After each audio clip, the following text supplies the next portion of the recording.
रूस यूक्रेन युद्ध जैसे जैसे लंबा खिंचता जा रहा है वैसे वैसे इसमें परमाणु हमले का भी अब खतरा मंडराने लगा है। पुतिन परमाणु जंग के मुहाने पर खड़े हैं। रूस यूक्रेन युद्ध के दौरान नाटो देशों और क्रेमलिन के बीच तनाव अपने चरम पर है।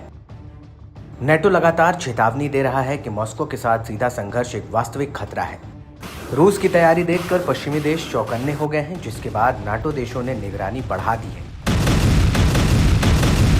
दरअसल रूस के पास किसी भी बाकी देश के मुकाबले में ज्यादा परमाणु हथियार हैं। ये बयान तब सामने आया है जब पुतिन और रूसी अधिकारी कीव और उसके पश्चिमी भागीदारों के खिलाफ परमाणु हमले की धमकी दे रहे हैं। एक बार फिर रूस के विदेश मंत्री डॉक्टर सर्जेई लावरोव ने चेतावनी दी कि मॉस्को के परमाणु हथियार पूरी तरह से युद्ध के लिए तैयार है।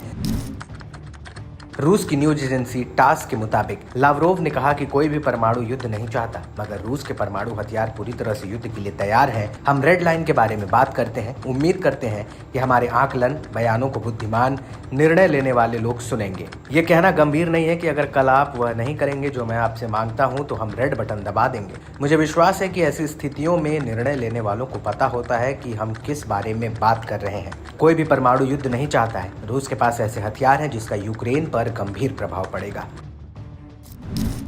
खास बात है कि रूसी विदेश मंत्री का बयान ड्यूमा के स्पीकर वोलोडिन से अलग है। वोलोडिन ने कहा था कि अगर पश्चिमी देश यूक्रेन को लंबी दूरी वाली मिसाइल की सप्लाई करते रहते हैं, उनसे रूस की जमीन पर हमला होता है, तो फिर हमें परमाणु हथियार की तरफ रुख करना होगा। ऐसी कार्रवाइयों से परमाणु हथियारों का वैश्विक युद्ध छिड़ सकता है, इसलिए पश्चिम की सोच समझकर और रेड लाइन का ख्याल रखकर कोई फैसला लेना चाहिए।